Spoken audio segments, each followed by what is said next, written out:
जिसके लिए मुझे स्टॉप होना पड़े या कहीं पे रुकना पड़े। कालाराम मंदिर है, दर्शन भी हो गए अच्छी तरीके से। इधर के जो लोकल है ना काफ़ी हेल्पफुल है।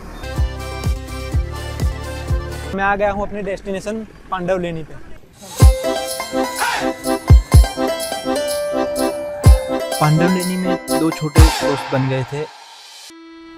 हल्की हल्की बारिश आ रही है लेकिन उतना डिस्टर्बेंस नहीं हो रहा है कि जिसके लिए मुझे स्टॉप होना पड़े या कहीं पे रुकना पड़े। तो सीता गुफा से दर्शन करके अब मैं जा रहा हूँ कालाराम टेम्पल। दोस्तों कालाराम टेम्पल है, आपको ऐसा लगा होगा कि कालाराम ऐसा नाम क्यों है। तो यहाँ पे जो मंदिर है और भगवान श्री राम की जो मूर्ति है वो काले पत्थरों से बनी हुई है, तो इसीलिए ये जो मंदिर है उसका नाम पड़ा है कालाराम टेम्पल।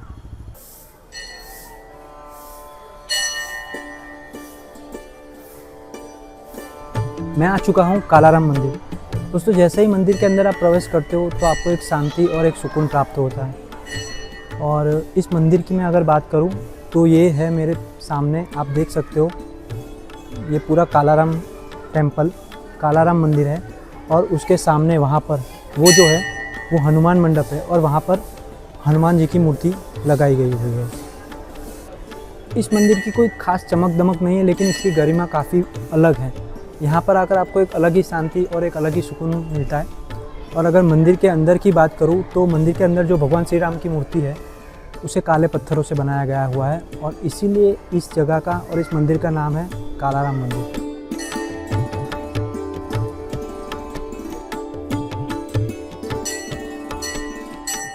दोपहर का 1 बज चुका है और दर्शन भी हो गए हैं अच्छी तरीके से।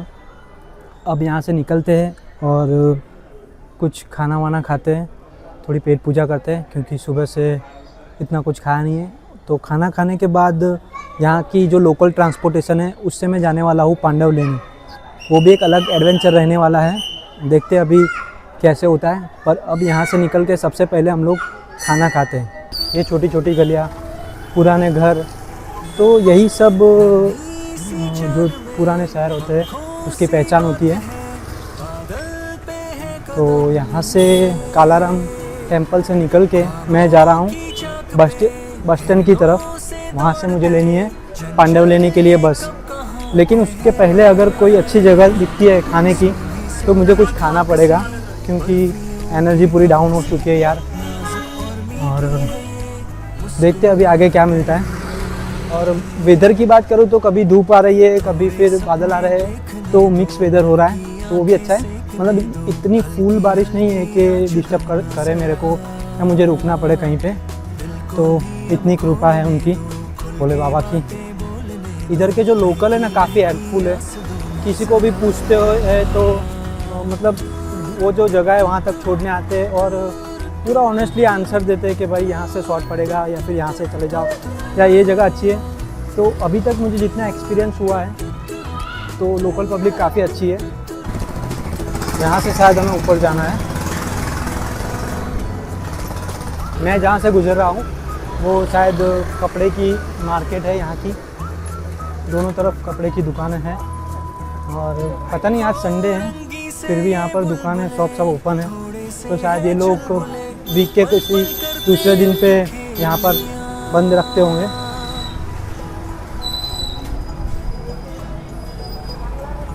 ये देखें,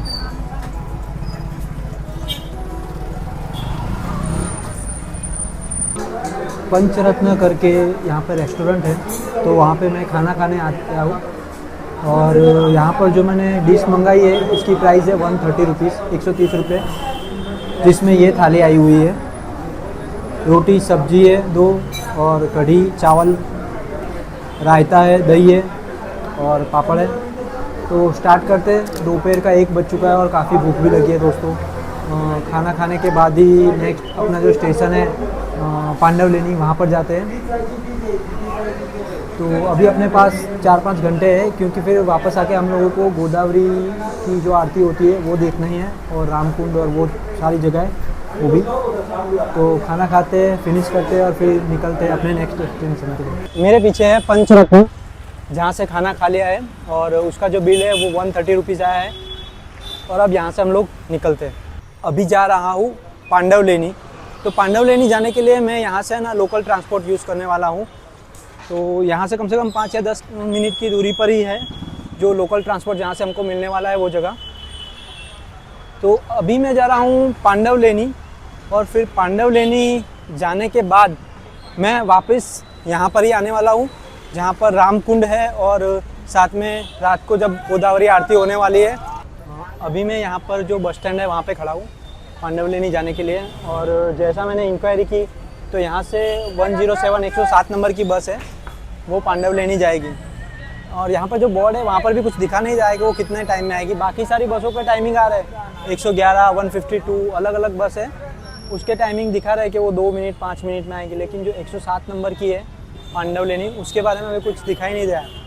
लोकल ऑटो वाले भी मुझे ले जा रहे हैं लेकिन वो डबल किराया बोल रहे हैं। जैसे अगर मैं लोकल ट्रांसपोर्ट में जाता हूँ तो उसको 30 रुपीज़ अप्रॉक्सीमेटली होते हैं, पर जो लोकल ये जो रिक्शा वाले हैं ऑटो वाले वो 60 रुपये बोल रहे हैं मेरे को। लेकिन मैं ट्राई करूँगा कि मुझे यहाँ की जो लोकल ट्रांसपोर्ट बस है मैं उसमें ही जाऊँ ताकि मुझे उसका भी एक एक्सपीरियंस मिले, कुछ अलग अनुभव हो। इसीलिए मैं उसका वेट करूँगा। अभी जहाँ पे मैं खड़ा था वहाँ से मुझे डायरेक्ट पांडवलेनी के लिए बस नहीं मिल रही थी। तो फिर एक लड़की ने, छोटी बच्ची थी, उसने मुझे आके बोला कि भैया आप ना यहाँ से CBS चले जाओ। CBS मतलब सेंट्रल बस स्टेशन है जहाँ तक मुझे पता है। तो वहाँ चले जाओ तो वहाँ से आपको दूसरी बसेस मिल जाएंगी, तो वहाँ से आपको अवेलेबिलिटी ज़्यादा मिलेगी। तो फिर मैंने एक लोकल ट्रांसपोर्ट ले ली है यहाँ पर जिसका 10 रुपये किराया है CBS तक जाने का। और कुछ इस तरीके का है अंदर का, आप देख लो। पूरी बस मतलब इतनी भरी हुई नहीं है, आज संडे है फिर भी। तो अब चलते हैं यहाँ से CBS और फिर वहाँ से देखते हैं किस तरीके का सीन होता है अपना पांडवलेनी जाने के लिए। वहाँ पे मैं खड़ा था तो एक ऑटो वाला आया और वो बोलता है कि बोले मैं आप 300 रुपये, मैं बोला 300 रुपये में मैं आपको यहाँ से ले जाऊँगा और वापस लेके आऊँगा। तो ठीक है भाई चलो, अगर वहाँ पे जाते और आधा घंटा शूट करते तो भी मतलब 1 घंटा, तो 300 रुपये तो मेरे हिसाब से ज़्यादा थे।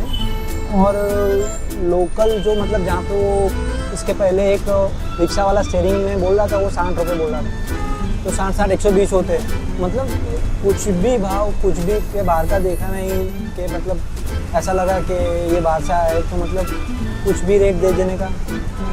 मुझे लगता है कि ये ठीक नहीं है यार। कोई अगर आपके सिटी में आता है तो उसको एक्सप्लोर करता है तो आपको उसको हेल्प करनी चाहिए। बाकी देखो अभी मैं जहाँ पे इस बस में बैठा हूँ तो यहाँ पे जो मैम है, कंडक्टर मैम, उन्होंने भी मेरी हेल्प की। उन्होंने भी बताया कि 40-50 रुपये मैक्स टू मैक्स 40-50 रुपये लेते हैं, इससे ज़्यादा नहीं होता है। तो मतलब मैं ये कहना चाहता हूँ कि अगर कोई आउटसाइडर आता है तो आप उसको ना प्रॉपर रेट दो तो वो भी कन्विंस होगा, उसको भी मतलब 2 पैसे बचेंगे उसके भी और आपको भी सवारी मिल सकती है। अभी मैं जो जगह पर उतरा हूँ उसे CBS कहते हैं और कुछ इस तरीके का ये रोड है। तो अब यहाँ से ही मुझे पांडवलेनी के लिए बस पकड़नी होगी। अभी देखते हैं किस तरीके का सीन होता है। वो जगह पे तो और भी बसें आ रही थी, यहाँ पे तो मतलब कुछ बस दिखाई नहीं दे रही है। और देखते हैं अभी यहाँ से किस तरीके का सीन होता है, या फिर किसी को पूछते हैं कि किस तरीके से कर सकते हैं, कैसे इजीली वहाँ पे जा सकते हैं, या फिर शेयरिंग ऑटो मिलता है। तो अभी देखते हैं। बाकी जगह काफ़ी अच्छी है, सामने भी ग्रीनरी बहुत है और पीछे भी कुछ स्पोर्ट्स क्लब है या ऐसा कुछ है, पता नहीं, पर बिल्डिंग अच्छी है उसकी और ओल्ड स्ट्रक्चर है। आधे घंटे से खड़ा था लेकिन बस और ऑटो वाला कोई आ नहीं रहा था, तो फिर मैंने रैपिडो बुक कर लिया है।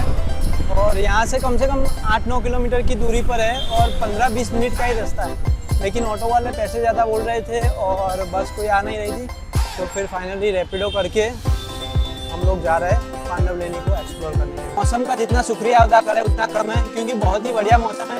कभी धूप निकलती है, कभी बारिश आती है थोड़ी थोड़ी हल्की, और कभी बादल आ जाते हैं। तो मतलब तीनों सीजन एक साथ देखने को मिलती है और वेदर काफ़ी अच्छा है। अभी पांडवलेनी की तरफ जा रहे हैं। अभी तक का मेरा एक्सपीरियंस काफ़ी अच्छा रहा है दोस्तों यहाँ का। थोड़ी देर में यहाँ का जो पूरा वेदर है वो चेंज होता है, घने बादल आ चुके हैं।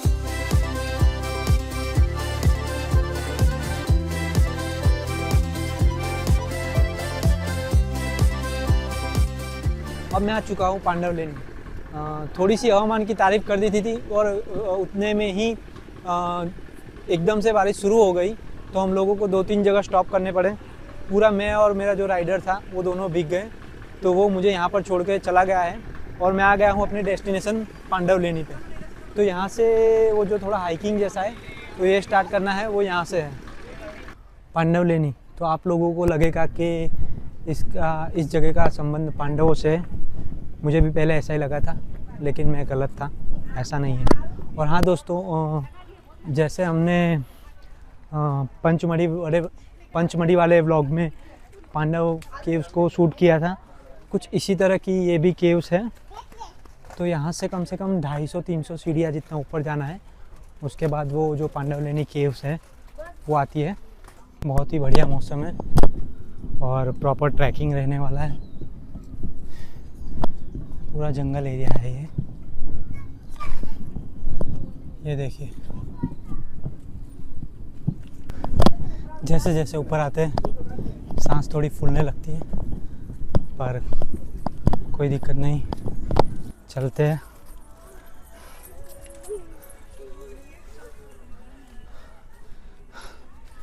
संडे है तो काफ़ी पर्यटक आए हुए हैं और अभी भी काफ़ी ऊपर है।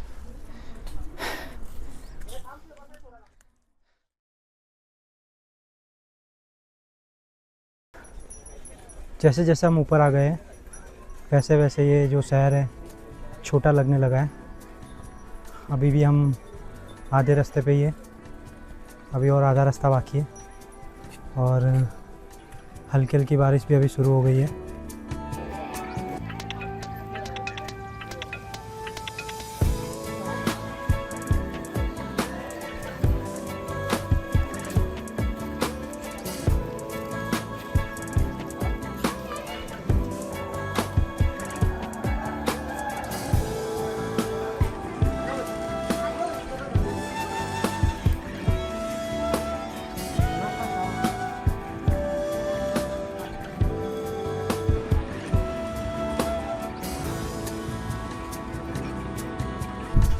मौसम एकदम से चेंज हो गया है और बारिश थोड़ी ज़्यादा गिर रही है और फॉग भी पूरा नीचे आ चुका है। तो पांडव लेनी है कि वहाँ पर टॉप तक मैं आ चुका हूँ। फिर यहाँ से अगर आगे जाना है तो फिर अपने रिस्क पे यहाँ से ये बाहर की साइड से होते हुए ऊपर तक जाना है, लेकिन ऊपर फिसलन भरा है और बारिश के चलते मैं रिस्क अभी लेना नहीं चाहता, तो मैं नहीं जा रहा हूँ। और यहाँ से फिर अब रिटर्न चलते हैं, क्योंकि यहाँ से फिर मुझे अभी जाना है पंचवटी, तो वो भी थोड़ा देखना पड़ेगा यहाँ से कैसा है, व्हीकल का किस तरीके का है। तो इसीलिए अब यहाँ से निकलते हैं। 3:30 के आसपास का टाइम हो चुका है, अभी वहाँ पहुँचने में भी 1 घंटा जितना टाइम लगेगा। पांडव लेनी को बाय बाय करने का समय आ चुका है। अगर आप लोग नीचे से देखते हो तो पांडव लेनी कुछ इस तरीके से दिखती है और वो देखिए ऊपर पूरा बादल छा गया है उसके आसपास। पांडव लेनी में 2 छोटे दोस्त बन गए थे और अब वही लोग मुझे आगे की तरफ छोड़ने आ रहे हैं, क्योंकि पांडव लेनी से ना रैपिडो हो रहा है और ना ही कोई बस मिल रही है। लेकिन बारिश के चलते अब हमारी बाइक बंद पड़ गई है, तो अब उसे वही स्टार्ट करने का हम लोग ट्राई कर रहे हैं। दोस्तों, अगर आप लोगों को वीडियो अच्छा लगा है तो उसे लाइक कीजिए, चैनल पे नए हैं तो उसे सब्सक्राइब कीजिए और ज़्यादा से ज़्यादा वीडियो को शेयर कीजिए। तो मिलते हैं एक नए सफ़र के साथ, तब तक के लिए जय श्री राम।